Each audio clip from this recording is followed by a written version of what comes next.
Ny teny faneva izay niraisy ny fianakaviana tamin'izao Jobily izao dia ny ao amin'ny Isaia 5:7-10 manao hoe ary ny zanako sy ny asan'ny tanako dia aoka ho adidiko ihany. Ho aminareo nery havana, ny fahasoavana sy ny fiadanana avy amin'Andriamanitra raitsika sy Jesosy Kristy Tompo. Nitsangana ry hava-malala mba hisaotra sy hideran'Andriamanitra isika amin'ny alalan'ny fiarahana mamaky ny Salamo 7:70, Salamo 7:70 ka ny 7 ka hatramin'ny 5. Aorianan'ny fiarahantsika mamaky zany dia atao ny hira voatondro 9, 1-2 ary aorianan'ny vavaka vao miara-mipetraka indray isika. Amin'ny anaran'i Jesosy, hideranao ny firenen'Andriamanitra, eny hideranao ny firenena rehetra, hifaly sy hiobo ny firenena samihafa satria mitsara marina ny firenena ianao. Ny firenena samihafa ambonin'ny tany dia entinao, hideranao ny firenen'Andriamanitra, eny hideranao ny firenena rehetra. Ny tany efa nahavokatra, mitahy antsika Andriamanitra dia Andriamanitsika, mitahy antsika Andriamanitra ary atahotra azy ny vazatany rehetra. Amen.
Vavaka isika. Midera sy mankalazanao izahay ry Andriamanitra ray sy zanaka fanamasinao. Fa lehibe tokoa ny fahasoavanao sy ny famindramponao, ka trato izao Jobily volafotsy izao ny mpanomponao, ary afaka miara-paly amin'izy menakavy izahay mpiara-manompo ankehitriny, ny fianakaviana, mitapaka sy namana, vory etony. Misaotranao izahay fa afaka manome voninahitra anao amin'izao fotoana lehibe fankalazana izany Jobily izany izao. Misaotranao satria nitahinao ka velona trapa-monjena izahay rehetra. Manome voninahitra anao ary izahay Tompo fa amin'izao fankasitrahana ianao izao ka nitahinao any Ramatoa Hanitra mianakavy namakivaky izany taona maro izany. Nolalovany tamin'izany ny mahafinaritra sy ny zavatsarotra koa, kanefa nentinao nivoaka tamin'ny fitahiana mahatretrika izy ireo, satria ny zanako sy ny asan'ny tanako ianao dia aoka adidiko ihany.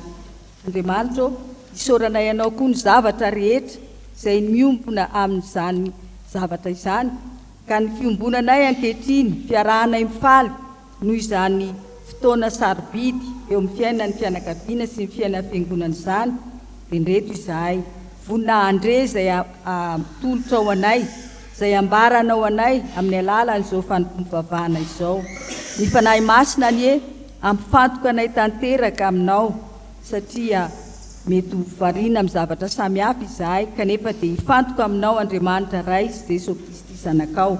Dia ho tsapanay anie fa tahanao zava-baovao aminay ianao anio, ka azo hery sy hitombo finoana izahay, dia azo tohiasa noho ny fanatrehanao manakambara aminay amin'ny alalan'izao fanompoana masina izao. Tario izahay amin'izay ataonay rehetra eto Andriamanitra, ary mba ho fanomezam-boninahitra anao tokoa anie izany, fa amin'ny anaran'i Jesosy Kristy Tomponay no anaovanay ny vavakay. Amen. Petraka isika.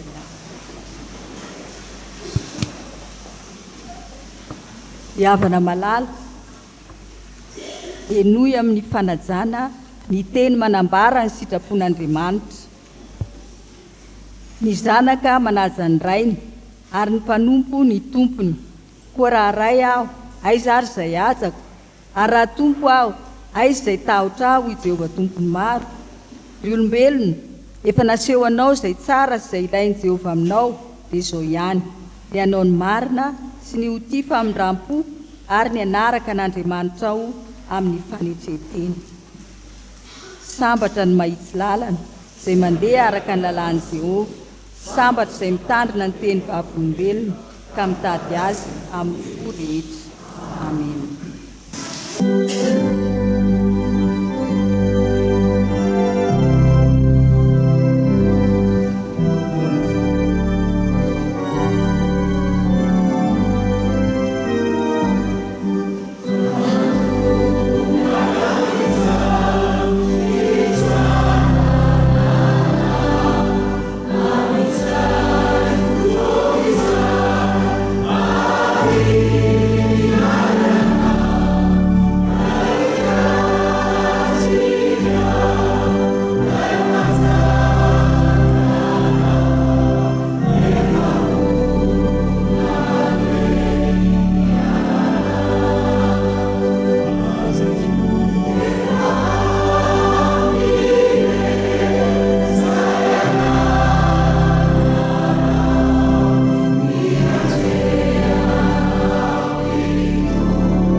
Ry havana malala, imbetsaka isika no efa nandresy sitrapon'Andriamanitra, kanefa indrisy fa tsy nahatanteraka izany, ho aoka anatona ny tompo isika iaiky ny fahotantsika ankehitriny.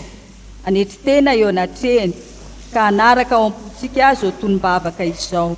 Vavaka isika. Indrisy tompo, na dia nikasa anao ny sitraponao azy izahay, dia miaiky ampanetretena fa tsy mahatanteraka izany, fa efa nanota tamin'ny teninay, tamin'ny eritreritray, tamin'ny fihetsikay, ny toetranay rehetra. Mba nikasa anao izay mendrika ny mahazanakao ihany izahay, kanefa diso hatrany, koa tsy nahatanteraka izany, dia mifona aminao izahay, fanota mahandro izahay Andriamanitra, mamindrafo aminay, mamelare ny elokay, iantrao re izay rehetra miaiky ny fahotany, avereno izay mibebaka araka n'izay nampanantenainao anay ao amin'ny Jesosy Kristy tomponay. Areoko izay mba ho velona amin'ny fahatsara-panahy sy ny fahamarinana ary ny fahononan-tena hatramin'izao ho voninahitry ny anaranao. Fa amin'ny anaran'i Jesosy zanakao mpamonjy anay no hanaovanay izany vavaka fifonana izany. Amen.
Ry havana malala, raiso am-pifaliana sy amin'ny fanantenana eo am-pitsanganana ny famelan-keloko omen'ny tompo ho an'izay mibebaka marina. Miara-misangana izy. Hoy ny tompo, fitiavana mandrakizay no nitiavako anao, koa izany no nampaharetako famindram-po anao. Mamindra fosy miantra Jehova, mahary-po sady be famindram-po, tahaka ny fiantrahan'ny ray ny zanany no fiantrahan'i Jehova izay matahotra azy. Voavela no elokareo miderany tompontsika. Sambatra ny olona izay voavela ny elony, voasarona ny fahotana. Sambatra ny olona izay fisainy Jehova eloka, anaty fotaka ny finariny. Amen.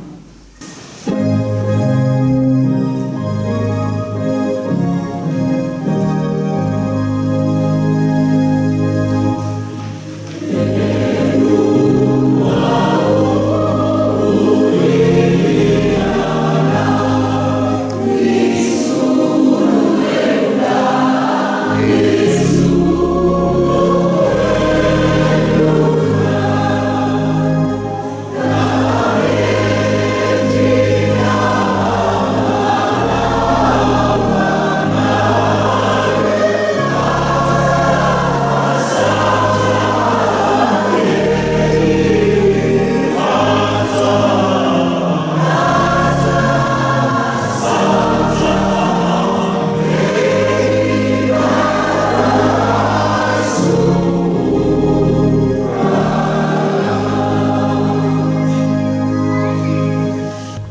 dia iarahantsika manambara izao ny fanekem-pinoana kristiana dia ny fanekem-pinoana apostolika anehoantsika ny fiombonantsika amin'ny fiangonana kristiana manerana izao tontolo izao.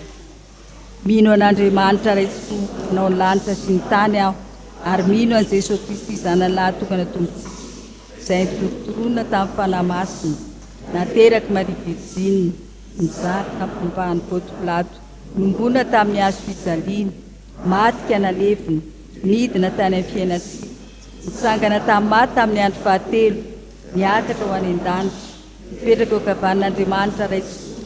Avy any io avy ny tsara ny velona sy ny maty, mino ny fanahy masina aho, fiangonana masina manera n'izao tontolo izao, fahondrona ny olona masina, ny famelan-keloka, fitsanganany tena amin'ny maty, ary ny fiainana mandrakizay.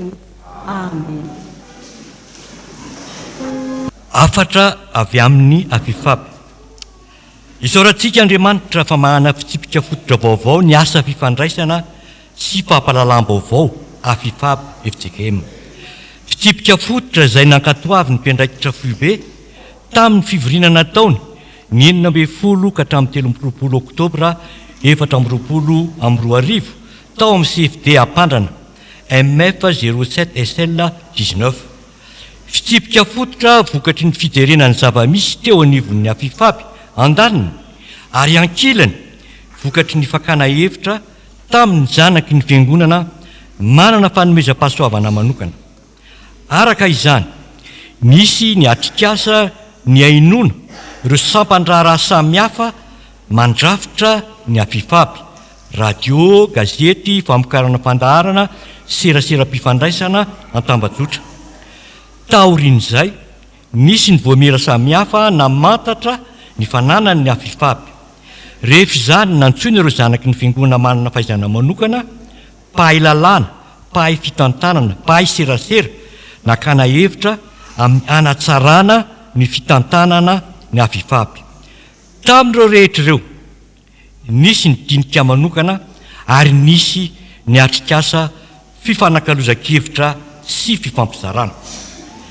Foto-kevitra ny ainana tanatin'izany rehetra izany ny fifandraisana amin'Andriamanitra sy ny fifandraisana eo amin'ny samy olombelona ao anatin'ny fiombonana, ny fifampiainona sy ny fifankatiavana, ary indrindra ny fanajana, ny rindran-damina sy ny fitsipika eo amin'ny fiainan'ny fiangonana.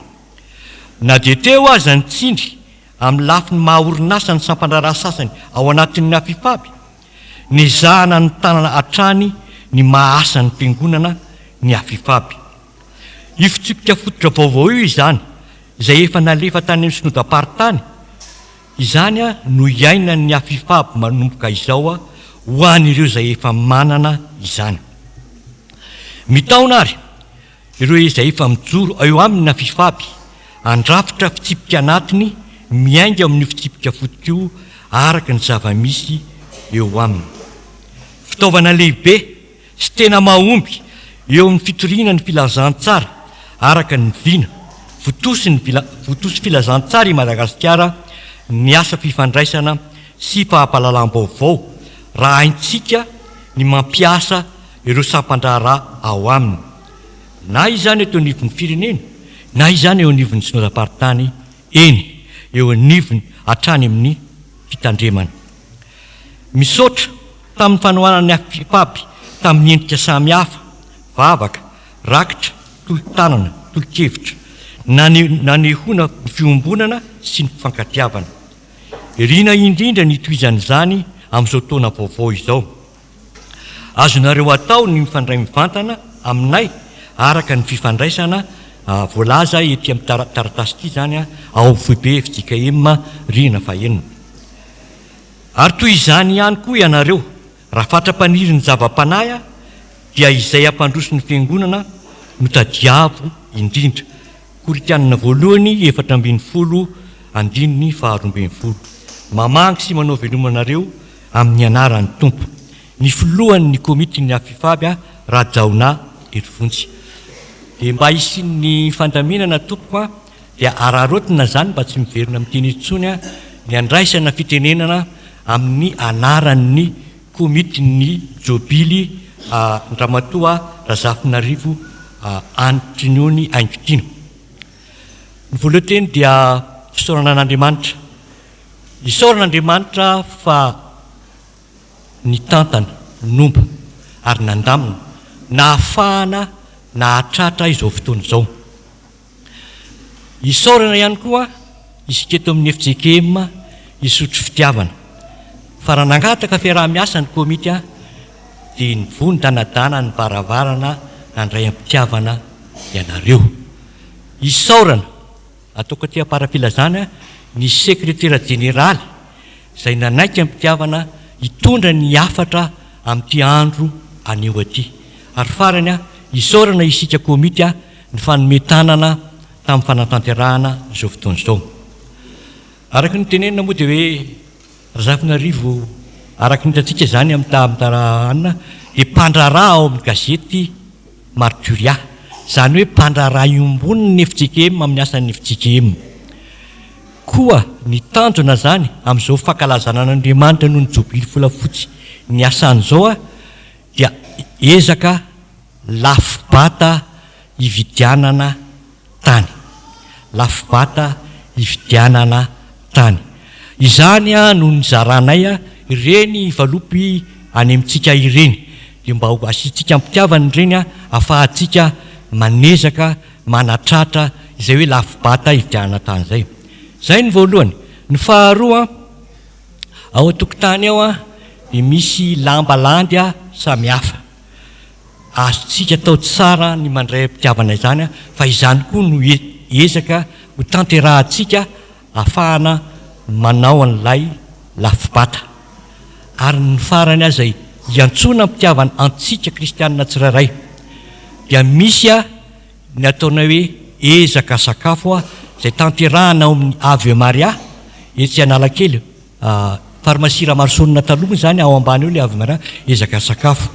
Misy ny fandraisana anjara amin'izany 2,000 dia ireo ezaka anankitelo ireo zany no iarahantsika mientana ahafahantsika manatratra lay lafibata hividianana ny tany ho an'ny mpanompony ahafahany mitsinjo rehefa mitsahatra tsy miasa intsony izy.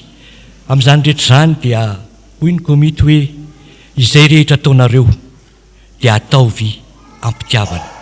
Ho an'Andriamanitra irery voninahitra. Koa amin'ny fankalazana ny ten'Andriamanitra sika liavana ka eloavan'izany ny 10 minitra ho an'ny tanora sy ny ankizy ka andeha hitsangana ny tanora sy ny ankizy rehetra ivety ny hira fanampiny fahenina andininy voalohany ihany.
Vavaka isika.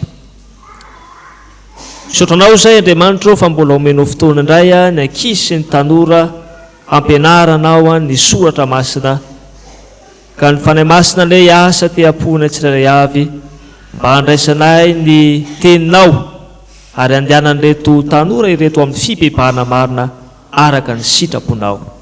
amin'ny anaran'i Jesosy Kristy mpamotsy anay nanaovana izany vavaka izany. Amen. Mahazo toerana isika. Miarabantsika rehetra indray ry havana malala, ry ankizy tanora, amin'izao fotoana ianarantsika ny ten'Andriamanitra izao indray. Ka ny akantsika ny fampianarana amin'ny tian'io tia dia ny bokon'ny Joela mpaminany toko faharoa ny andininy fahatelo amby folo tapany voalohany any no andeha sokafantsika enoloantsika eny izany tenin'Andriamanitra izany. Joela toko faharoa andininy fahatelo amby folo tapany voalohany any. Vakina ny teny amin'ny anaran'ny Tompo manao hoe: ary ny fonareo no tsiatsiaro fa aza ny fitafianareo. Andeha avetsika farany. Ary ny fonareo no tsiatsiaro fa aza ny fitafianareo. Amen. Inona moa le ankizy tanora zany hoe tsiatsiaro zany?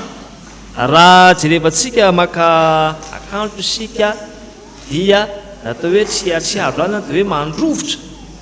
Ka rehefa rovitino dia tena mizara anankiroa mihitsy. Zay le hoe tsiatsiaro, tena hoe fandrovitana tanteraka no hevitra ambadika izany. Ka teo amin'ny jiosy zany hoe mandrovotra fitafiana izany dia marika ny fanenenana ny amin'ny faharatsiana. Any hoe rehefa matsiaro izy zany fa mpanota, matsiaro izy fa diso teo anatrehan'Andriamanitra, dia izany fitafiana zany no anehoany ny fanenenany. Ny fanenenana zany eto dia asehoany amin'ny alalan'izany fitafiana zany, ka mandrovotra ny fitafiana ho hitan'ny olona fa tena manenina tokoa izy ary tena miaiky tokoa izy fa diso izy mpanota izy tsy mendrika eo anatrehan'Andriamanitra izy. Ka ny hafatra zay tao amin'ny tompo antsika an'io ry ankizy sy ny tanora dia mitsotra ihany hoe mitadiavan'Andriamanitra antsika zany dia tsy endrika ivelany fotsiny any. Raha tena hoe ary ny fonareo no tsiatsiaro fa aza ny fitafianareo. Zany hoe mampianatra antsika eto zany ny Soratra Masina mba tsy handeha amin'ny endrika ivelany fotsiny any isika, ny amin'ny fitadiavan'Andriamanitra, ny amin'ny fibebahana. Amin'ny volan-tompotsika dia mivadika amin'ny loha hevitra matsy hoe taona amiandro ny fibebahana ny tompo. Ka ilay fibebahana eto zany dia tena miaina araka ny sitrapon'Andriamanitra. Tsy hoe rehefa ataon'olana ihany isika dia masina, rehefa tokana ao an'Andriamanitra manao sitrapon'Andriamanitra. Tsy hoe rehefa miaraka aminay mandeha ahitara ahimety zany dia molo tsy madita isika fa rehefa anyvelona isika dia madita manao fomba araka izao manaraka ny mpanao izao tontolo izao. Izany dia no ampianarana Soratra Masina antsika kehitriny mba tena iaina araka ny sitrapon'Andriamanitra isika, mba tena ivelo amin'Andriamanitra isika ary tena hifantoka amin'Andriamanitra. Tsotra ihany no andrasan'i Jesosy antsika. Teny hoe aza manao ivelany fotsiny any amin'ny fanompotan'Andriamanitra. Fa rehefa tena manokana Andriamanitra dia tena ao ny fotsika no antotsika ao an'Andriamanitra ary aseho antsika izany fibebahana maro aseho antsika amin'ny fitondrantena mendrika araka ny sitrapon'Andriamanitra. Ka tsy mba tsy ilay endrikendrika ivelany fotsiny any no entsika maneho izany fibebahana an'Andriamanitra. Aleo aseho antsika amin'ny alalan'ny fiendrika sy fitondratena masina araka ny sitrapon'Andriamanitra. Andeha miandarantsika mamelona mafana ilay Soratra Masina teo miaran-tompo manao hoe ary ny fonareo tsiatsiaro aza ny fitafianareo. Ho antompo voninahitra ho amintsika kosa izany taon'Andriamanitra izany tony vavaka izy. Gasotrany moa Jesosy fa tena mindrainao ampianaritra kosa tompo tena hanahaka ny sitraponao mba tsy handeha amin'ny endrika ivela fotsiny any zay fa mba hijoro vavolombelonao zay naiza misy anay naiza toerina anirahanao anay dia mba hijoro izany vavolombelon'ny fahamarinanao zany ny tanoranao. Anaran'i Jesosy nanaovana izany vavaka izany. Amen.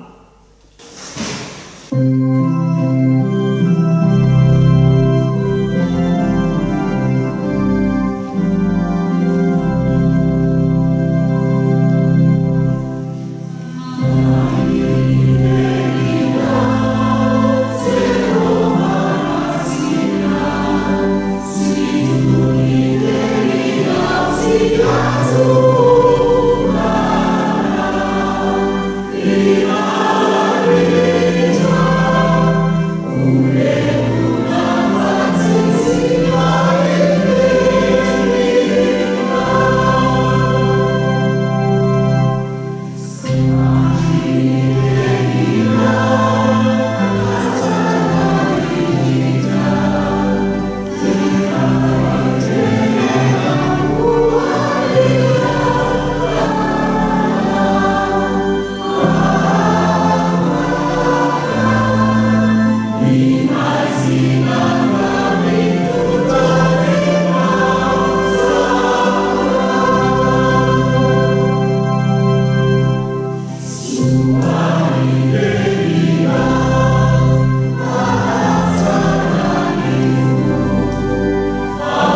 aoka sika I Vavaka.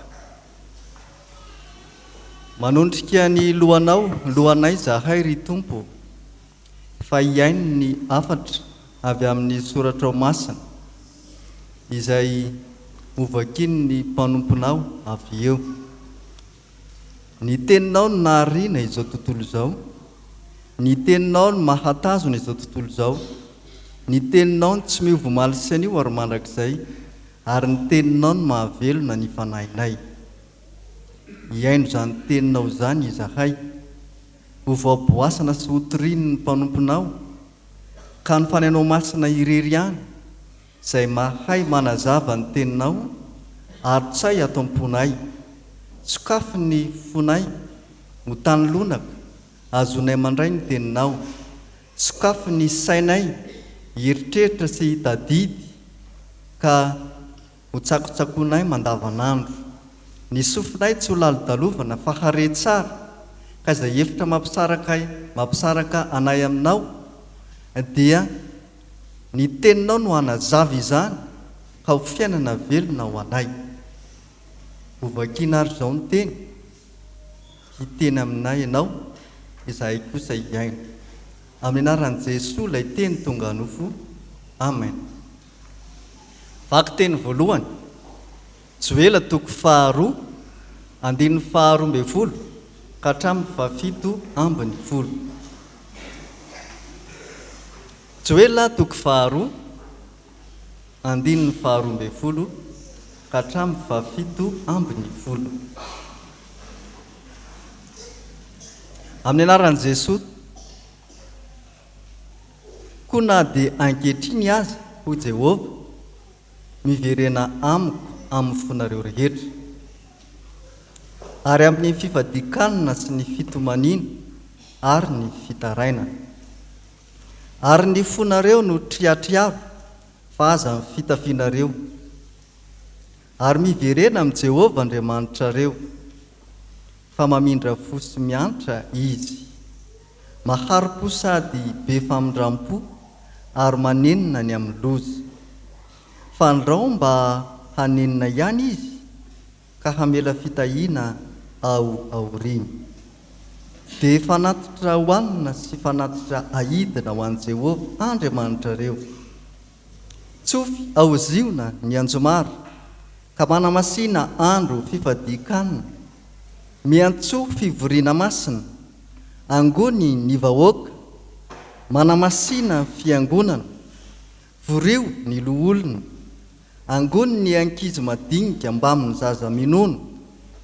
Aoka ny mpampakatra hiala ho any efitranony, ary aoka ny ampiakarina hiala ho an-trano fandriany, eo anelanelan'ny lavarangana fidirana sy ny altara, no aoka hitomaniny ny mpisorony, Fanompoam-Pivavahana ho an'i Jehovah, ka na hoe hiantrao ny olonao Jehovah, ary aza vela ho latsa ny lovanao, ka ho tapahany jentilisa, fa nahoana no hataony any amin'ny firenena hoe aiza izay Andriamaniny.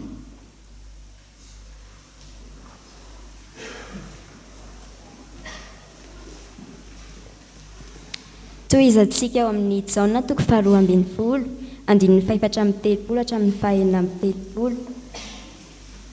Jaona 2:12, 4:7 hatramin'ny 9:30. Amin'ny anaran'i Jesosy, dia namaly azy ny vahoaka ka nanao hoe, efa renay tamin'ny lalàna fa Kristy aharitra mandrakizay, koa ahoana no ilazana hoe tsy maintsy asandratra ny zanak'olona? Iza moa izany zanak'olona izany? Dia hoy Jesosy taminy, mbola kely ihany no hitoerany mazava aminareo. Mandehana raha mbola manana amin'ny mazava ianareo, mba tsy hatratra anareo ny maizina, fa izay mandeha amin'ny mazava dia tsy mahalala izay mandeha amin'ny maizina dia tsy mahalala izay alehany. Raha mbola manana ny mazava ianareo dia minono mazava mba ho tonga zanaky ny mazava. Rehefa nilaza izany Jesosy dia nialy izy ka niery azy.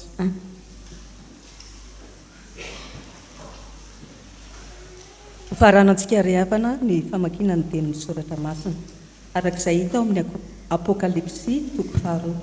Apokalipsy 2:2 ny andininy voalohany ka hatramin'ny andininy 7.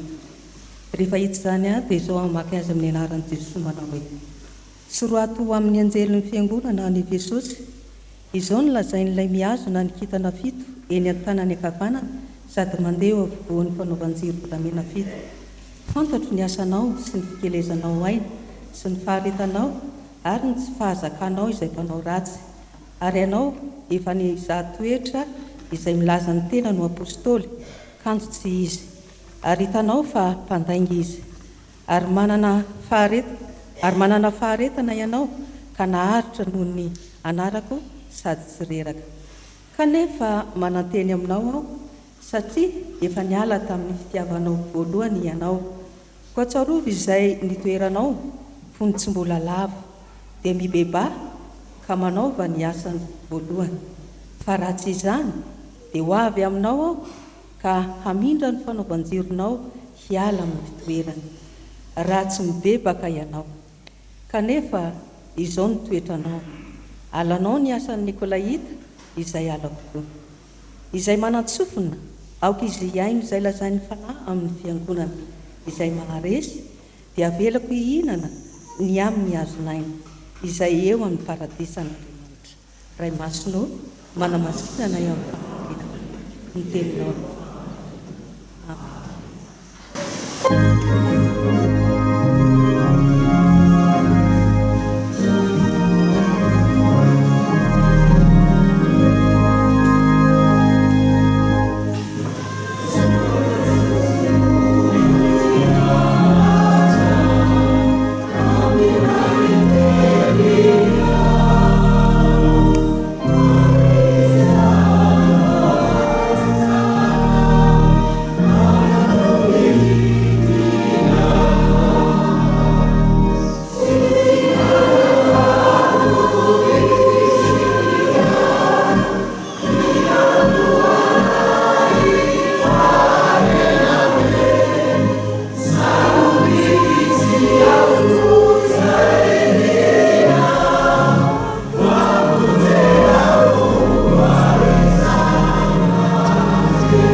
Vavaka sika feny fifalian'izay Jesosy amin'izao andro anio izay alahady farany amin'ity volana febroary martsa ity izay tsaronay ny fahasoavana omenao anay fanay mibebaka manantona anao fa namasono mitarindray mampianara atakarina ny amin'ny sitraponao dia aminaranao Jesosy Kristy no angatana izay vavaka izany amen.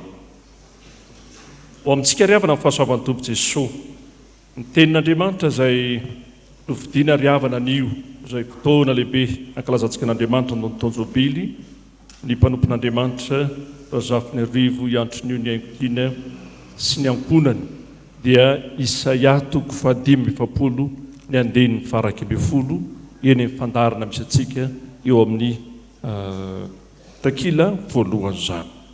Isaia 5:7 ny andehan'ny FARAKEM-PINOANA tapany farava ndere mba irantsika mamaky zany andeniny rehetra ny andeniny FARAKEM-PINOANA zany sika fiangonana rehetra ny miara-mamaky zany Isaia 5:7 andeniny FARAKEM-PINOANA amin'ny ran'ny tompo manao hoe izao ny lazain'i Jehovah ny ray mason'Israely dia ny namorona azy ny amin'ny zavatra ho avy ny anontanio aho ary ny zanako sy ny asan-tanako dia aoka ditiko ihany.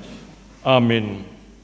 Ilay teny farany io riavana no raisin'ny mpanompon'Andriamanitra zany no antsika rehetra ankehitriny manao hoe minaran'ny tompo ary ny zanako sy ny asan-tanako aoka ho aditiko ihany.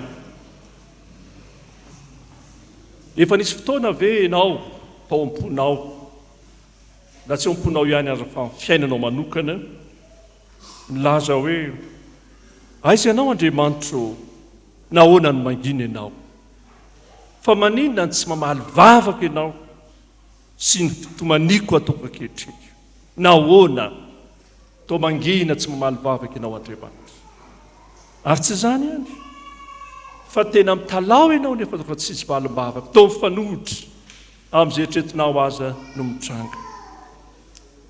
Tovy amin'izany riavana amin'ny fanontaniany reto vahoaka an'Andriamanitra ny Israely reto tany fahababony zany mitranga eto any fahababony izy ao anatin'izany fahababony zany no hitalaony amin'Andriamanitra angatahany zany valim-bavaka na dia anatin'ny ranomasy tokoa azy fa zao ny tsarovy mandrakarivo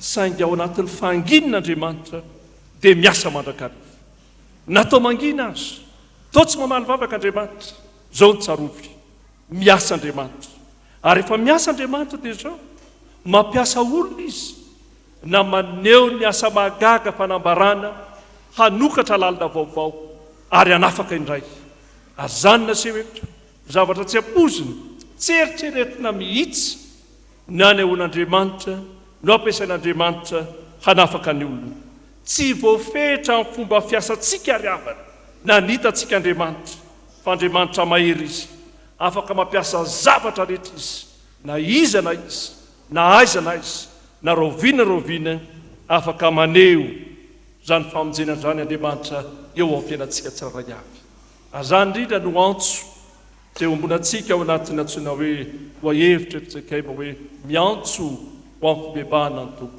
inona ary ny antson'ny tompo voalohany eto hoe antso voalohany ataon'ny tompo amintsika ry avy zao Andriamanitra miantso atsika hanatanteraka ny fikasana Andriamanitra miantso atsika hanatanteraka ny fikasana le teny hoe aminaran'ny tompony zanoko sesany tanako dia aoka ditiko ihany zavatra mitrango hoe ry avana araka nyvoalaza teo dia zavatra tena tsy mieritreritra tsotry vahoakan'Andriamanitra tria ao anaty fahababolina tanteraka ary totra amin'ny mafy azy fa zao mitranga Andriamanitra manana fahefana amin'ny heriny rehetra na dia amin'ny olona tsy mino azy ary eto dia kirosy zany nampiasain'Andriamanitra ho fitaovana eo ampelantanany hanao sitrapony hanatanteraka ny asany tena tsy mieritreritra mihitsy ny olona tsy mino zany nampiasain'Andriamanitra hanatanteraka ny fikasana izy Andriamanitra ny tompony tantara ka tsy misy afaka manolotra ny fikasany na iza na iza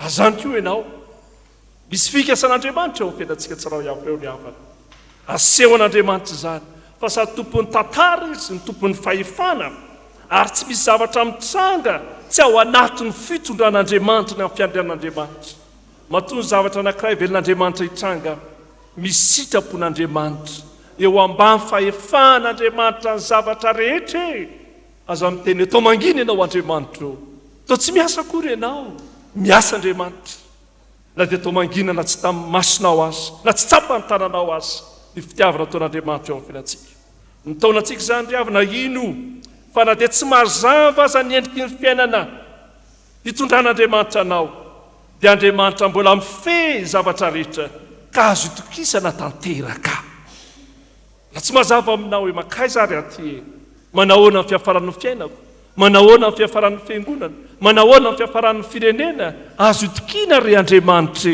miasa azany fitiavana men'Andriamanitra antsika tsirairay avy kirosy ry avana eto dia fanehoana melohan'i Jesosy lay mpanjaka voatendry sy voaositra ho mpamonjy atsika ho mpamonjy zao tontolo zao ary zany indrindra ny kirosy mety voafaritra amin'ny toerana anankiray firenena anankiray fa Jesosy kosa dia ho an'ny olona rehetra amin'ny fotoana rehetra zany ny famonjena zany ny fitiavana men'Andriamanitra atsika ny fikasana rehetra ry avana amin'ity Isaia 7:7 ity dia maneho ny asa-pamonjena nataon'i Jesosy izay mitondra famonjena sy fanavaozana eo amin'ny fiainantsika azany ry avana amin'ny fitiavan'Andriamanitra anao tsy miankina amin'ny zavatra miseho tsy miankina natao zao tontolo zao fa izy Andriamanitra dia zao izy Jesosy ny mpandresy zao tontolo zao ary ampiasaintsika hanatanteraka ny famonjena ny anjaranao mamaly ny antson'i Jesosy inty aho irao aho aza ny zavatra hita masonao aza zavatra misy ankehitriny no maritanao ny asan'Andriamanitra tsia miasa Andriamanitra ary maneho ny famonjeny mahagaga maneho ny famonjeny tsy ampozina eo amin'ny fiainanao ary zany ny antso ry havana miantso ny olona Andriamanitra mba hanompo azy amin'ny feny fahatokiana sy finoana satria izy Andriamanitra ny tompony ho avy aza matahotra tompony ho avinao Andriamanitra aza matahotra aza manahy azany ny teny Jesosy amin'ny mpianany ho an'izay manaraty azy aza manary fa izy ny tompony ho avy mety misy olona manao kajy misy olona manao peu carré na social mavatry zao no aviny zao zao ny tranga toratany ilaina ny siansy ilaina ny mianatra ilaina ny fahalalana fa ako fantatsika fa Andriamanitra ny tompony teny farany. Izy mifeny hoavy ary izy ny tompony fahefana ka aza matahotra aza manahy mifalia amin'ny fanatenana meny tompanao. Aza miafiafy ry amin'ny fanatanterahana niraka sy ny asa fanontonataona an-drahan'Andriamanitra anao hoe aza miafiafy. Misy fotoantsika miafiafy, misy misy fotoana matahotra antso an-drahan'ny tompantsika. Aza miafiafy ianao satria na dia tsy ao anatiny hoe olona aza tsapana zavy ampiasain'Andriamanitra zao. Misy Andriamanitra ao anatin'ny olana tranao dia hoe mbola misy ve zao tompo, misy olana ne zao hoe zao ny tsaro miasa Andriamanitra. Ninina verinao fa mitrangy eo amin'ny fiainao tsiraray avy, mifalia amin'ny fanantenany fa mitady olona tahaka izany Andriamanitra ankehitriny, mba tsy olona miafiafy, tsy olona matahotra, tsy olona miforotra ho izy ny fitenin'ny tanora izay, fa ataon'Andriamanitra ianao mifaly amin'ny fanantenany. Aoko vonona isika ho fitaovana eo am-pialan-tanin'Andriamanitra na dia ho aza ny fahalemen'ny olona. Na ianao aza mety mahatsapa inona moa zay ho vitako ve zany, ho tanterako ve zany, fa aoko vonona ianao zavatra ilain'Andriamanitra ianao dia zao vonina natanteraka ny asa ataon'Andriamanitra ianao. Ty lehilahy anankiray ty ry havana dia Fano ny anarany.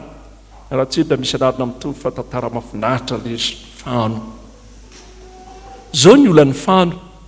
Andriamanitra maninona kay za manao zavatra tsara ary tena manao zavatra tsara, fa zavatra miseho dia zao zavatra ratsy mitranga, zavatra ratsy miseho amin'ny fiainako. Nahoana Andriamanitra miseho zany? Miezaka manao ny tsara ary nantoetrako na matao fa zavatra sitriny dia zao zavatra ratsy nitako, zavatra ratsy mitranga eo amin'ny fiainako. Zany atsaina ny ty mpanompon'Andriamanitra ty. Fa zao hoe rehefa nareny tenin'Andriamanitra izy, nareo any Isaia toko fa 10:7 izy izay milazay hay Andriamanitra ny koa manao ny zavatra rehetra, izy mampisy ny zavatra rehetra, dia zao ny tsarony nanana fanantenana izy. Fa hain'Andriamanitra ny mampiasa ny zavatra rehetra mitranga eo amin'ny fiainanao ho amin'ny fikasana sy ny famonjena. Hain'Andriamanitra zany na izay verinao fa zavatra ratsy azy, izay verinao fa tena zavatra fahoriana mafy azy, hain'Andriamanitra mamatika an'izany ho amin'ny famonjena sy ny fikasana. Enjarinao manaiky mino an Jesosy, ampiasain'i Jesosy. Antso faharoa lehibe, miantso anao ny tompo hanao tanteraka amin'ny fikasana.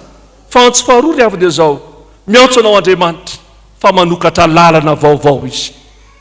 Miantso anao Andriamanitra fa manokatra lalana vaovao izy. Zanako sy asan'ny tanako dia aoka ditiko ihany. Raha ny tena mitranga ry avana amin'io mamaky ny manontolontsika dia zao miady varotra mitsy zanak'Israely nambahoaka an'Andriamanitra. Arak'ilay teny fampidirana ataoko tena mpiandohana. Andriamanitra ianao tsy meny vavaka, ianao tsy mamaly vavaka, tomany afa tsy mamaly ianao hoe.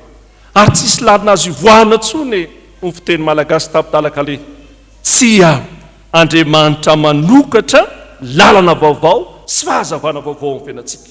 Andriamanitra ry havana manokatra varavarana mihidy ary manome fahendrena tsy avy amin'ny olombelona fa avy amin'Andriamanitra izany. Hidiny zao tontolo izao ny varavaranao hoe fa Andriamanitra manokatra izany, zay tsy miankina amin'ny fahendrenana fahalalao, fa izy Andriamanitra manokatra izany ao amin'ny fiainantsika. Ary zany ny fifaliana, zany ny fanantenana men'Andriamanitra antsika. Tsy avy amintsika zany, fa avy amin'Andriamanitra ilay manambara ny tenany amin'ny fomba aso-pahitanana sy mahery. Zany nasehon'Andriamanitra, tsy nofinofy fa tena Andriamanitra miasa izy, ary asehoany mihitsy ny zany. Hitantsika fananana zany fahafahana sy fiainam-baovao zany ny mpanompon'Andriamanitra. Tsy misy mahasakana an'Andriamanitra ary havana. Izy manokatra vavady midy sy manazava ny maizina rehetra. Misy varavarana midy mitomany renenareo tanora mba fany pastera eto mambavaka re mba azo vizazy ao any an-dafy, eto mambavaka mba hita ase, eto mambavaka tahaka izao e. Fa zao ry havako, Andriamanitra manana fotoana tsy takatra ny sainao hanehoan'Andriamanitra fa ny varavarana mihidy rehetra sokafan'Andriamanitra eo amin'ny fiainanao.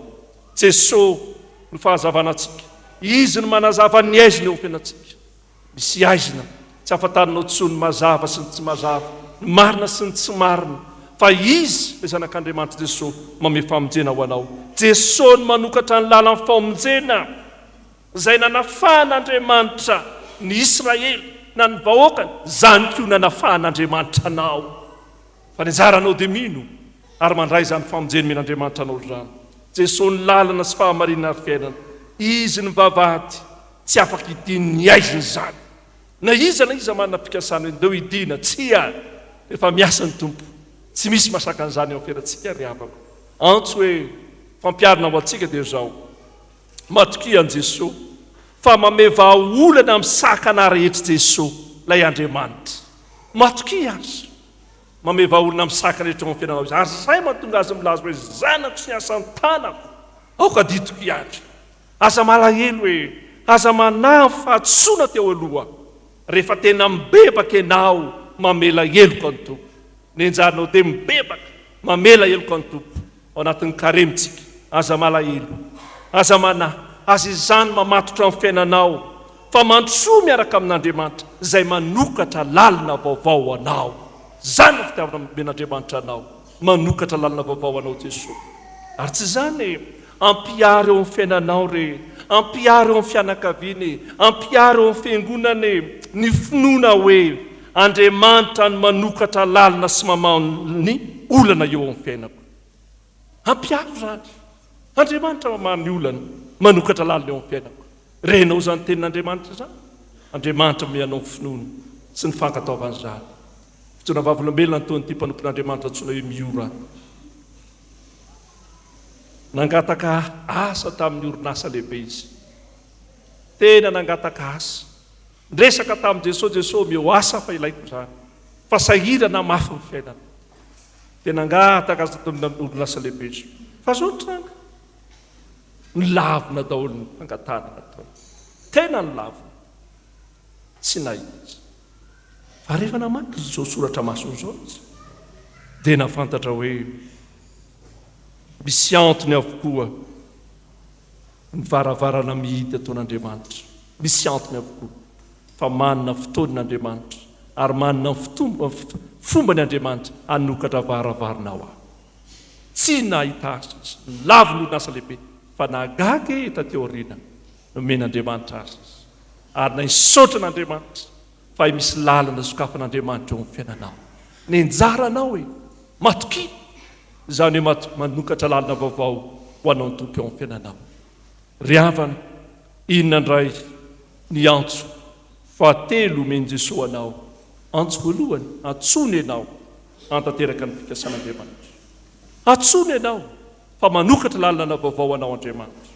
Fa ny fahatelo, antson'Andriamanitra ianao fa izy ny tompo sy mpamonjy. Zanako sy antanako dia aoka ditoko ihany. Tena mirery Andriamanitra, zanako io, aio. Ary ndikany hoe tanako dia zao, tena Andriamanitra miasa e. Ary ny tanan'Andriamanitra milaza ny fahefany, milaza ny fitiavana. Asehon'Andriamanitra zany, aoka ditoko ihany, dikan'izany zary mahafantatra ny ataoko hoe fantatro ny ataoko Andriamanitra, zany ny hevitra io avy. Tsy hainareo olombelona mihitsy ny baiko ahy, tsy nareo olombelona mihitsy ny lazana hoe zao ny zavatra mitrany, fa zao izandriamanitra no mahafantatra ny zavatra rehetra, ary zany hitondra ho amin'ny famonjena izay hitarihan'ny tompony ny fiainan'ireo vahoakan'ireo. Zany ry havana ny fitiavan'Andriamanitra antsika, ary zany indrindra ny antson'Andriamanitra eo amin'ny fiainan'ny mpanompony, ary antso izay mahatonga hanana fanantenana eo amin'ny fiainan'ny mpanompony. Izy Andriamanitra nanao antsika, ary ny anjarantsika zao manetry tena sy matahotra azy.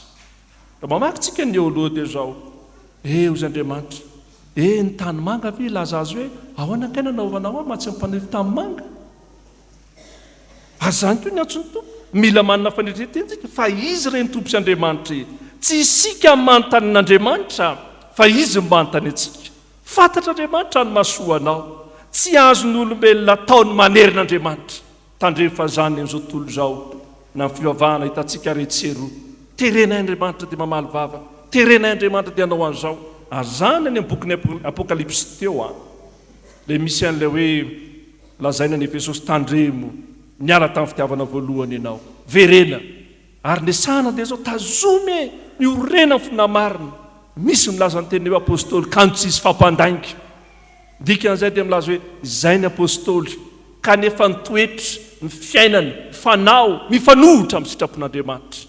Ary ny dika le teny Nikolaita teo dia milaza hoe laosy ny dika hoe lahita dia hoe fahefan'ny vahoaka manapaka ny vahoaka tandremo a misy fahamarinany amin'ny pahany mba tsy lazara hoe tsy voatery marina ary mety tsy marina mihitsy ny azy ny hoe zay ataon'ny vahoaka dia mety jerentsika fa ao anatiny anomboka herin'andromasontsika mahita tsara ny fihetsiky ny olona miaraka amin'i Jesosy fahalery miaraka amin'i Jesosy voky sakafo voky mofo fa vetivety olona tonga dia mitsimbatika tapaka makahala an Jesosy manentsika an Jesosy ahitsy zany ry havana azy zany indrindra hoe tsy anjaranao re manery ekeo ny fitiavan'Andriamanitra ary ny fitiavan'Andriamanitra sy ny fotoan'Andriamanitra zany ny tsara indrindra tsy isika mitantina ny zavatra mitranga fa izy ilay Andriamanitra raintsika ny mahafantatra ny zavatra feno ary fiafarana ny fiainantsika tsy ny anio ihany mitondran'Andriamanitra anao fa nanoavinao azy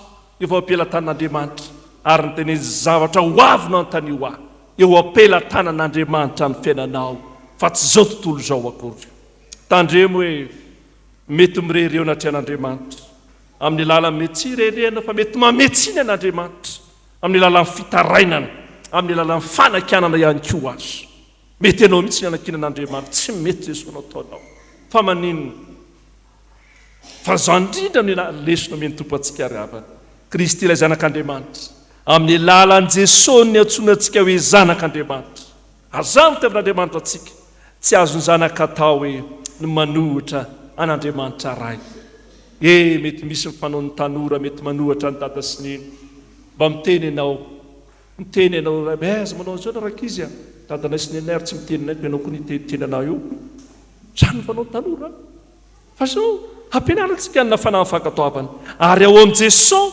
dia ambarin'Andriamanitra amintsika amin'ny fikasany masina aoka hiaina amin'ny fanetreteny sy ny njaranao hoe maneke amin'ny fanetretena sy ny fitiavan'Andriamanitra tsaroanareo ny hira fanampiny faharoa amin'ny telopolo ohatra antsika ny rado mpanao zanaka pasteur kristianina mafanafotra antsika fa ino ny valiteny nataony tao anatiny ataonao hoe finoana sy fanaraha azavela lala tompo azavela nefy ahe azavela andrefy ahe fa ampiany fitiavanao Andriamanitra fitiavana mahagaga aneonao ny voninahitra ao amin'ny fiainana ry havana Jesosy re ny modely amin'ny fankataovan'Andriamanitra na amin'ny fiteny manao hoe tsy ny sitrapoko any natao fa ny anao azany ko natao be ambavanao manakarivo mety mafy aminao mety tsy mazava aminao vetivety ny fitondran'Andriamanitra anao fa ny jaranao dia milaza hoe tsy ny sitrapoko any natao fa ny anao Andriamanitra na tsy fantatro azy na tsy hitako vetivety azy amin'ny valimbava manaiky atompo ny amin'izay fitondranao ahy ry avy milalao ny tompo inona ny antso eo amin'ny fiainantsika antso voalohany dia zao misaora amin'ny zavatra rehetra esory ao anatinao mialary amin'ny fitarainany sy ny fanoherany rehefa tsy takatsika ny asan'Andriamanitra mety tsy takatra ny sainao no fitondran'Andriamanitra sy ny asan'Andriamanitra eo amin'ny fiainao aza te mitaraina re aza te manohitra an'Andriamanitra re amin'ny fomba fihetsika ao hoe ka ilaza hoe za Jesosy tsy hivavaka intsony aloha za Jesosy emotra za Jesosy anao an'izao tsia aza manao an'izany misaora amin'ny zavatra rehetra aoko zanaka mankatoena tren'Andriamanitra sika ary efa eo anatren'Andriamanitra dia manana finoana sy fanantenana fa fantatra Andriamanitra tsara indrindra ho anao ny anjaranao dia mankatoa fantany ny tsara indrindra fa nyjanao dia mihitsy mankatoa zany tenin'Andriamanitra zany ny asantsika ry havana amin'ny fiainana sy amin'ny fanontona dia zao anao ny sitrapon'Andriamanitra fa tsy ny antsika velively akory angataony tompo isanandro ampiasao atompo arak'izay sitraponao fa zany lay ampiasao ana dia marary amiko azy ary tsy fantatro azy ny fitondranao na mety mafy asy ny teninao manaiky atompo tsaroana ry havana mpanompon'Andriamanitra mitory teny tahaka izao piligrama mety fantatrareo evangelista lehibe anankiray tena mitory teny izy ary mitory teny amin'ny fibebahana ny fahotana ny fitsaran'Andriamanitra dia nisy olona nanantona fa tateo reny pastero atovy malefa defaka kokoa ny fampianaranao momba ny fahotana sy ny fitsaran'Andriamanitra fa zao omenay vola be ianao hanaovanao zao fitoriana filazantsara zao ataovy malefa defaka azo atao mafy loatra ny filazana momba ny fahotana sy ny fitsaran'Andriamanitra fa omena vola be enao. Dia hoy Piligramy evangelista lehibe Tsiahy tsy maintsy manambara ny sitrapon'Andriamanitra na tsy anana vola azy azy toroko ny filazantsara zany ho iraka mpanaovon'Andriamanitra tanterahako zany. Aza takalo areny zay vetivety ny tompontsoa mandrakizay omen'Andriamanitra anao fa ifikiro ny tompo eo amin'ny fiainanao. Ampy antsika Jesosy hoe aza manahy eo amin'ny fiainanao fa zany tsy ny tompo anao. Ry havana, tsarotsika ny mpanompon'Andriamanitra RAHARAHAM-PIANGONANA Hanitriniony Haingo Tiana. Mety mieritreritra angambe ianao sy ny ankonanao hoe za ve dia ampiasain'Andriamanitra, za ve dia antsoin'Andriamanitra, inona moa zay zany? Za olona tsy manana lanja koa fomba fitendrina ordada ozy le zanaka itsy mity tanora itsy any indrindra te influenceur olona tena raha vao mandefa zao dia olona zao mijery ny Facebook nohatr'izao manaraka ny fandaharana. Dia mieritreritra angambe ianao hoe za ve dia ampiasain'Andriamanitra ary za ve dia vita zavatra lehibe eo amin'ny asan'Andriamanitra? Tsia, vidian'Andriamanitra ianao, natsoin'Andriamanitra ianao amin'izany asa fanaovana gazety izany eo amin'ny fiangonana. Ka nataon'Andriamanitra isiako ny maro raha mandeha ianao anay rehefa manao tourné dia mijery ny fitranona toerana amin'ny fiangonana reo ninona sy ny gazety mpiangonana miely fa kiny olona fandrotehana azy satria nahoana milaza ny fikasam-pamonjena ataon'Andriamanitra zany. Tsy madamy anitra ihany ry havako ianao izay miainao ankehitriny, aza maneritreritra za ve dia manan-danja, za ve dia misy akony lehibe ao firenena zao tontolo zao. Tsia, vidian'Andriamanitra ianao, hanina tokoa ary hanina anjara lehibe hitondra famonjena araka ny sitrapon'Andriamanitra. Ny anjaranao ary araka ny hafatra nomeny Soratra Masina tao amin'ny apokalipsy dia zao miverena amin'ny fitiavana voalohany. Tsy atsony tompo ianao, aza atao fombafomba ivelany ny fanarahanao an Jesosy fa tena atao fifikirana mafy anaraka an Jesosy mandram-piavana. Tsy teny lehibe meny Jesosy anao ry havana, antson'Andriamanitra ianao hanatanteraka ny fikasany. Dia ho ny valiteny nataon'ny mpanompon'Andriamanitra manao hoe inty aho irawa. Antson'Andriamanitra ianao fa manokatra lalana vaovao amin'ny fiainanao Andriamanitra. Dia Jesosy Kristy ilay milaza hoe izao ny lalana sy fahamarinana ary fiainana. Antsony Jesosy ianao fa izy ny tompo sy mpamonjy. Dia ho ny mpanompon'Andriamanitra hoe tompoko sy Andriamanitra, ho an'Andriamanitra ny voninahitra, ho antsika amin'ny fahasoavana. Amen. Vavaka isika ry havana, ry Andriamanitra rainay eo, misaotra anao izahay noho ny hafatra nampitondrainao ny mpanomponao. Misaotra anao izahay fa napahatsirovinao anay indray, fa miasa ianao na dia toa mangina aza indraindray. Miasa ianao ary miara-miasa amin'ny mpanomponao marobe, ary amin'izany asa iarahanao amin'ny mpanomponao zany dia manatanteraka ny fikasanao ianao. Misaotra Tompo fa zinona moa ireo mpanomponao nefa dia vidinao mba handray anjara amin'izany fanatanterahana ny fikasanao izany. Misaotra anao izahay Tompo noho ny amin'ny mpanomponao Ramatoa Hanitra sy ny ankonany, efa niantso azy ianao nahazoany nanatanteraka ny asa izay tanterahina amin'ny alalan'ny gazety Marturia Vavolombelona. Zava-dehibe tokoa izany ary amin'ny olona izay tsy mahafantatra ny fisairanana sy ny zavatra rehetra izay tsy maintsy ny aretany mpanomponao anatanterahana izany dia tahaka ny tsy misy, kanefa kosa Tompo fantatray ny asarobidiny izany asa no tanterahany mpanomponao izany. Koa dia misaotra anao izahay, misaotra anao izahay satria namaly ny antsonao izy, ny teny hoe inty aho irao aho, dia nanatanteraka izany tamin'ny mpitiavana, tamin'ny fifaliana na dia tao aza ny zavatsarotra. Andriamanitra tompony tantara ianao, Andriamanitra izay manokatra lalana vaovao koa izay tsy takatry ny sainay amin'ny maha olombelona anay, kanefa fantatray fa rehefa ianao no inonay, rehefa ianao no itokisanay dia mahatsiaro ny asarobidiny izany fiantsonao anay izany koa izahay. Misaotra anao izay Andriamanitra fa ianao dia manatanteraka zavatra tsy takatry ny sainay kanefa ny zavatra fantatray dia izao: Andriamanitra mahatoky ianao, Andriamanitra tia ny zanakao tsirairay avy, ary ny fahafantaranao tsara reny zanakao reny no anatanterahanao izay mahasoa azy. Koa misaotra Tompo, ary izahay dia enganie mba hampitomboanao ny finoanay, mba azonay miantehitra aminao. Raha mandalo zavatsarotra izahay dia hitodika aminao, raha tojo fifaliana izahay dia hitodika aminao, satria manana niza moa izahay efa nanolotra ny tenanay ho anao. Koa dia enganie Tompo, hitombo tokoa ny finoanay, ka aza honay koa miteny tahaka ny Jesosy hoe tsy ny sitrapoko fa ny sitraponao.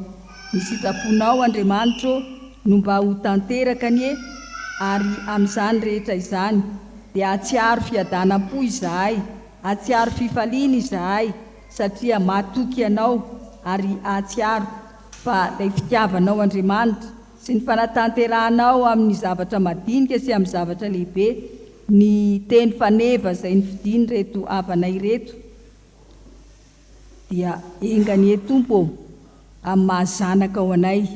Dia jerenao ny zavatra rehetra ka ho tanterahanao izay rehetra mahasoa anay, ary izany misaoranay ianao. Misaotra Tompo amin'ny zavatra rehetra, izany raha teo ny sitraponao. Koa izahay rehetra dia atsiaro fa na inona mitranga dia ho faly mandrakariva, satria miaraka aminao, satria zanakao. Ary amin'izany rehetra izany dia mba ho fanomezam-boninahitra anao anie ny fiainanay manontolo. Andriamanitra, mahatsiaro ireo izay tsy mba afaka niaraka taminay teto, na tsy afaka nivavaka mihitsy izahay noho ny tsy fahasalamana, noho ny fahoriana, noho ny fahasairanana, noho ny zavatra maro isan-karazany. Reny havanay reny, ireo olona izay fantatray entinay ambavaka eo aminao, mba atsapa koa anie izy ireny Andriamanitra, fa zanakao, ary zanakao sy asan'ny tananao, ka dia adidinao. Fa mila ny finoana sy ny fahatokinanao izy ireny. Koa dia mivavaka izahay mba ananany reny olona maro ireny ny fahatokiana tanteraka anao koa, na inona zavatra mitranga. Betsaka ny tiany angatahana Andriamanitra, kanefa dia apetrakay eo aminao avokoa izany, satria ianao mahalala ny hevitra hieverana anay. Tianay ankehitriny ny miombona miara-mivavaka, ilay vavaka nampianariny Jesosy manao hoe: Rainay izay any an-danitra, sinane ny anaranao, ho tonga anie ny fanjakanao, atao anie ny sitraponao, etya meo anay io ny anasazo anay, ary mamilany hevokay tahaka namilanay izay meloka taminay. Aza mitondra anay amin'ny fakapanahy, manafahanay amin'ny ratsy, anao fanjakana sy ny hery, ary ny voninahitra mandrakizay. Amen. Tonga eo amin'ny fotoana ny Asa Vavolombelona isika ry havana, koa anomboka izany ny mpiara-miasa anao ny hira izay efa niomanana.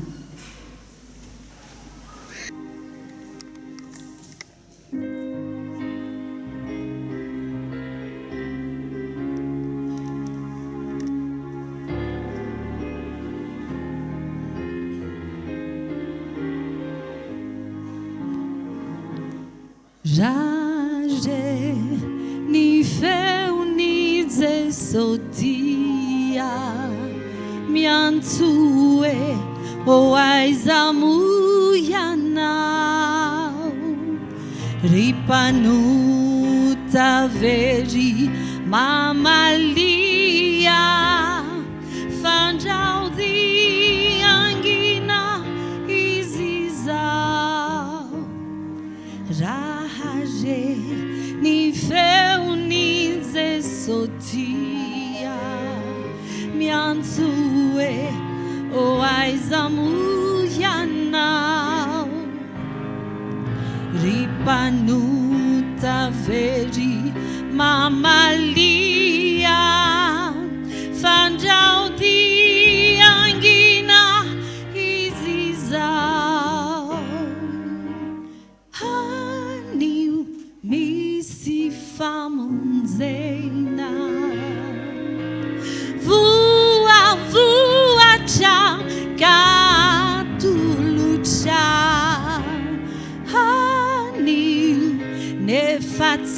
terena Firinao ka kritsireke heina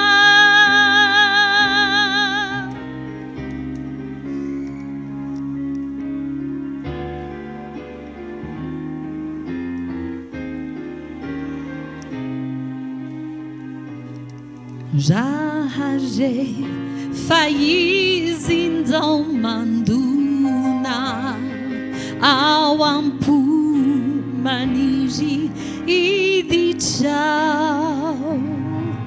ripanota izy ander mifona miandry mafy ampidirinao rahaje faizindao manduna ao ampo maniry iditrao ripanota izy ane mifona miandry mafy ampidirinao anio misy famonjena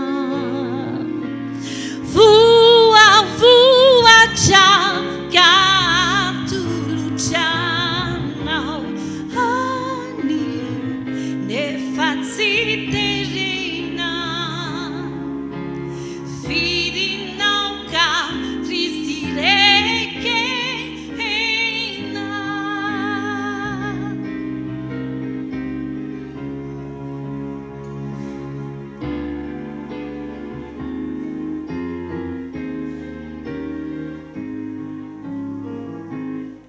Boulanger kanefa vetivety diangina lasandavitra ripanotaniunu andro mety rahampitode tsy fantatra Boulanger kanefa vetivety diangina lasandavitra ripanotaniu aniunu andro mety rahampitode tsy fantatra anio misy famonjena voavoatra gatolotranao anio nefa tsy terena firinao ka tristireke heina anio misy famonjena voavoatra gatolotranao nefa tsy terena firinao ka tristireke heina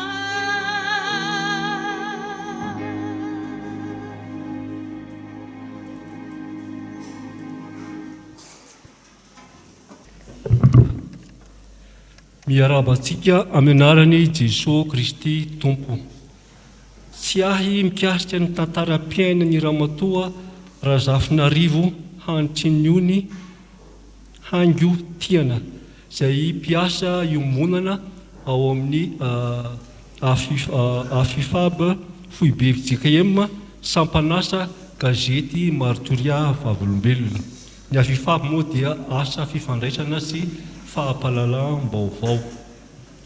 Ny teny faneva nofidininy Mpandraharaha RAHARAHAM-PIANGONANA Hanitriniony Haingo Tiana amin'izao Jobily volafotsy izao dia ny Soratra Masina izay voasoratra ao amin'ny boky Niseia toko fa 5:7 manao hoe amin'ny anaran'i Jesosy Kristy, ary ny zanako sy ny asan'ny tanako dia aoka ho adidiko ihany.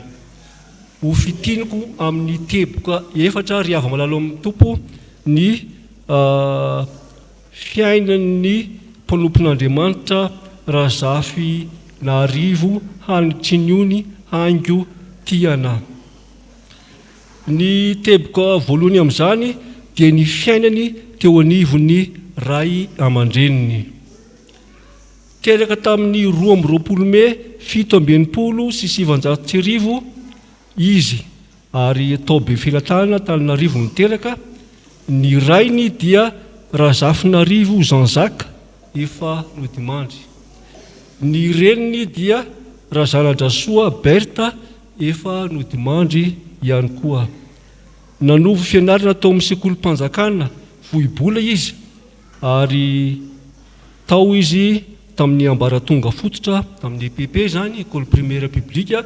Tao ihany koa izy tao amin'ny ambaratonga faharoa CG zany, école d'enseignement général, ary tao izy tao amin'ny ambaratonga fahatelo ny lycée zany, ary nahazo ny mari-pahaizana baccalauréat série C C tamin'izany fotoana zany, tamin'ny taona 1970.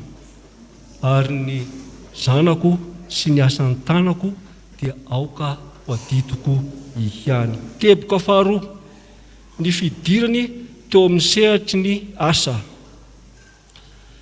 Vao afaka baccalauréat izy dia nampianatra taranja matematika tao amin'ny sekoly tsy miankina iray teto Antananarivo, ny taona 1970 io ihany.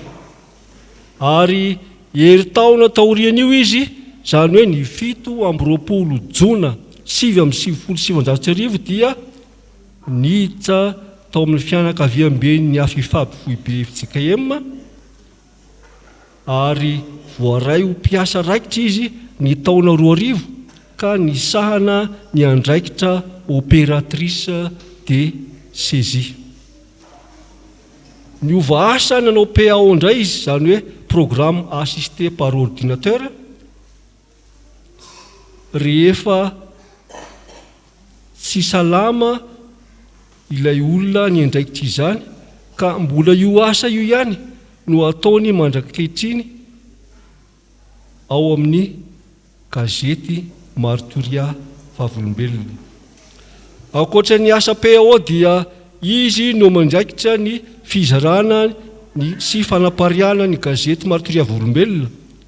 Ao anatin'izany ny fandafasana ireny eny amin'ny taxi brosy ho any amin'ny fitandremana tsirairay.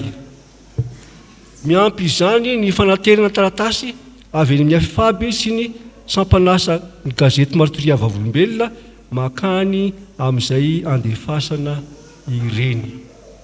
Ary ny zanako sy ny asan'ny tanako dia aoka ho adidiko ihany. Teboka fahatelo, ny fidirany amin'ny sehatra ny fanambadiana. Ny taona 2024 izy dia nanambady an'Andriamatoa Randriamiaina Tiana. Hitantsika amin'izany fa tiana samy tiana no tafaray, ary dia tonga ny sarobidy, zany hoe teraka roa zareo dia ny malala zany Randriamiaina, ary tonga ihany koa mirindra Randriamiaina.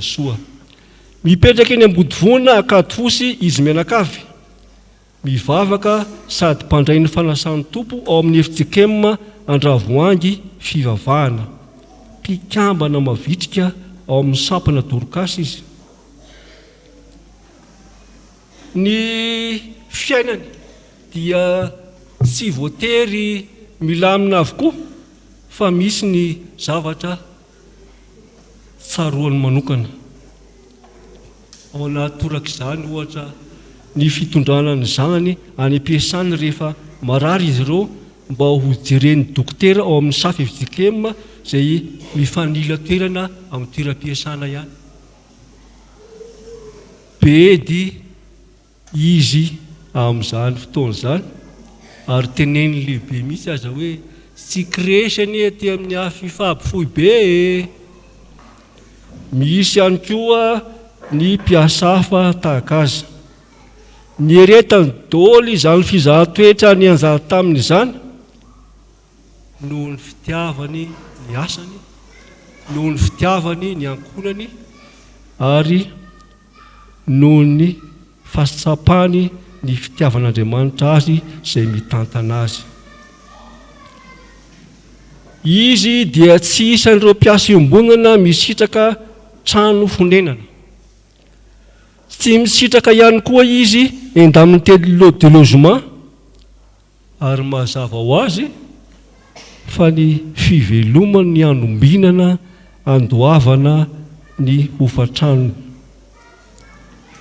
Ny aritra trano izy noho ny fitiavany ny asany, noho ny fitiavany ny ankonany ary noho ny fahatsapany ny fitiavan'Andriamanitra azy ary dia tonga amin'izao fotoana jobily fankalazana ny 520 taona maha-Mpandraharaha ny Foibe azy izay ankalazana anio izao ny Ivon'ny ary ny zanako sy ny asan'ny tanako dia aoka ho adidiko ihany.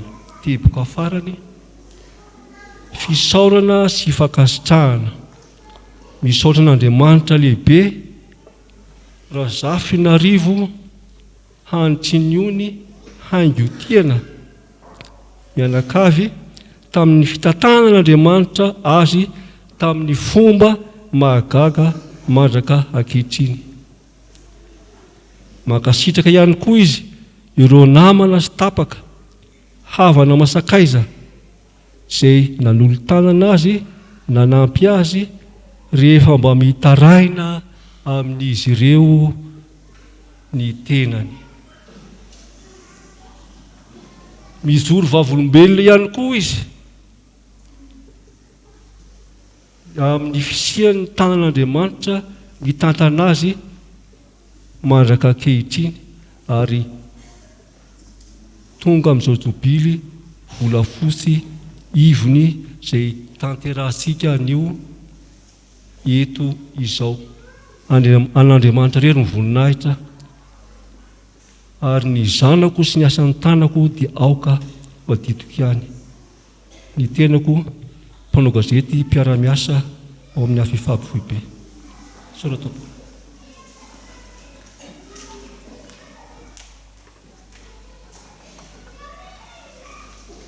Iroso amin'ny fanolorana ny sertifika isika izao ry havana mangataka ny tompon'andraikitra anatanteraka izany.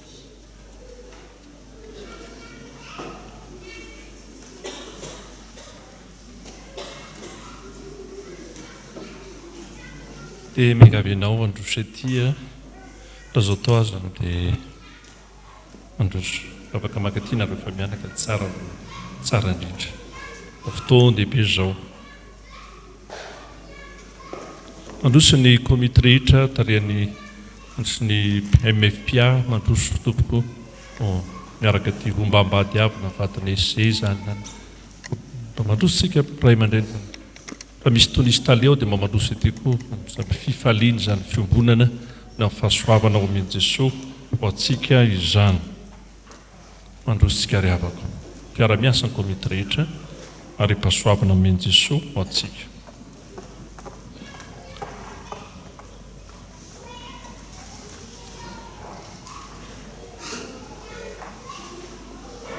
Dia inotsika ny tenin'Andriamanitra na raha ny tompo manao hoe fa Andriamanitra tsy marina raha nidino ny asinareo sy ny fitiavana izay nasehonareo ho voninahitra narany nompo ny olona masinareo sady mbola hanompo ihany. Ary io ihany koa ny tenin'Andriamanitra manao hoe koa amin'izany dia miorena tsara aza miova ary mahefabe mandrakariva amin'ny asan'ny tompo satria fantatrareo fa tsy foana tsy akory ny fikelezanareo aina ao amin'ny tompo. Amen. Ivavaka isika. Soranainao Jesosy ny fitiavana sy fiantsonao ny mpanomponao eo amin'ny sahan'ny fiangonanao ka nataonao vavolombelona matoky mandra-piavinao.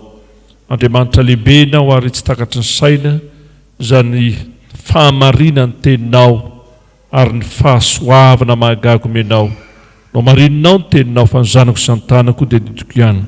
Sotra ny mpanomponao namakivaky izany taona 2000 ka hatramin'ny 2024 nantanterahana zao Jobily volafotsy zao.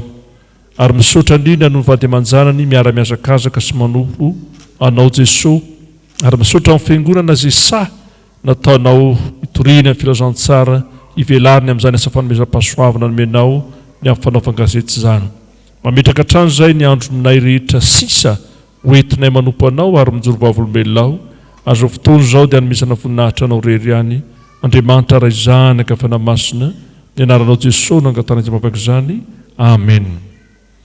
Toy izao ry havana ny soratra anatin'ity takela-pahatsiarovany ity miangavy ny ray aman-dreny amin'ny mpianakitra Foibe mpiaha hamaky izany.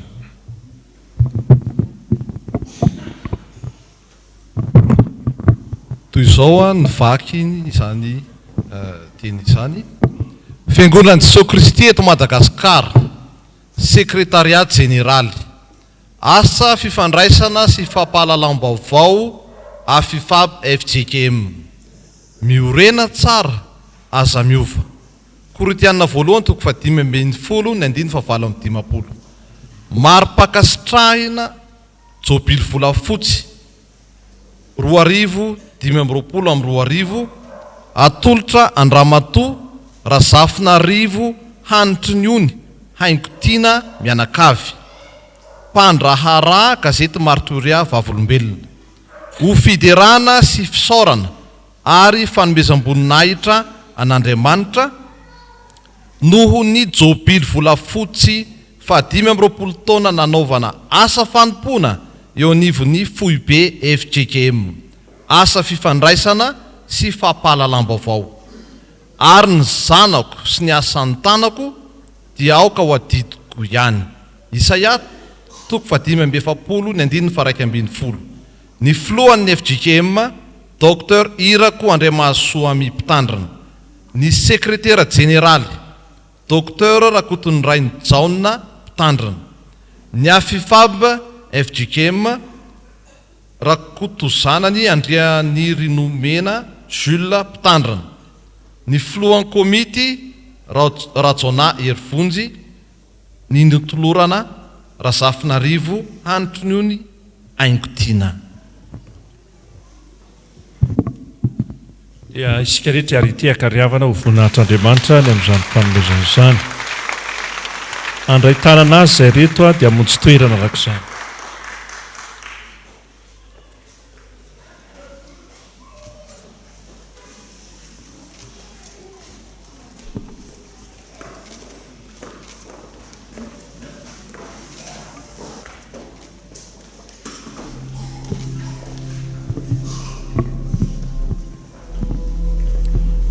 Mpiara-miasa rehetra mamonjy toerana dia mahasolo teny anareo na ny ray mpianakaviana ny teny na madamy Hanitriniony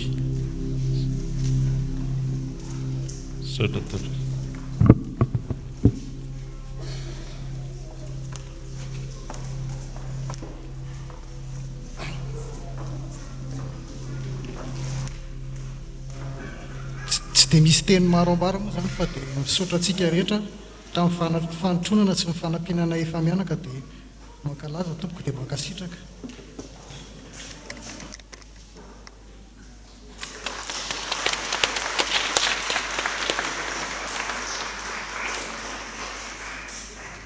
Dia misaotra nareo dia mamonjy toeranareo. An'Andriamanitra voninahitra. Misaotra an'Andriamanitra isika amin'ny zavatra rehetra izay tanteraka hatreto. Amaraparana izao fotoana izao isika ny sekretera jeneraly Pastera Jona no anatanteraka anolotra ny tsodrano ka toy izao ny fandaminana kely izay atao eto tompoko. Ataontsika aloha ny hira 20 sy 700 araky ny ao anatin'ny fandaminana ao amin'ny programa andininy fahatelo sy fahaefatra dia hotonona ny Hafatra ary hitsangana ny sekretera jeneraly hanolotra ny tsodrano.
Izay rehetra nandray an Jesosy dia nomeny hery ho tonga zanak'Andriamanitra, dia izay mino ny anarany, ny zanako sy ny asan'ny tanako aoka ho adidiko ihany, hoy Andriamanitra tamintsika androany.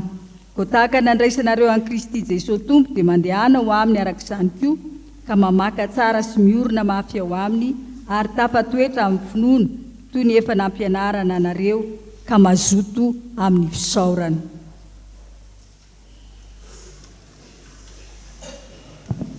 Raisy ny tsodrano tonona amin'ny anaran'i Jesosy Kristy tompontsika. Ary Andriamanitra ny fiadana izay nitondra an Jesosy tompontsika, mpiandro lehibe ala-maty, mitondra ny rano fanekena mandrakizay, izy any antanteraka nareo amin'ny tsara rehetra anao ny sitrapony, ka hiaso anatinareo izay kasitrany eo masony amin'ny alalan'i Jesosy Kristy. Amen. Petraka isika mora vavaka mangina.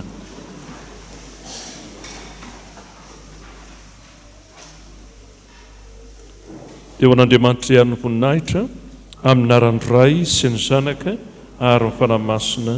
Amen.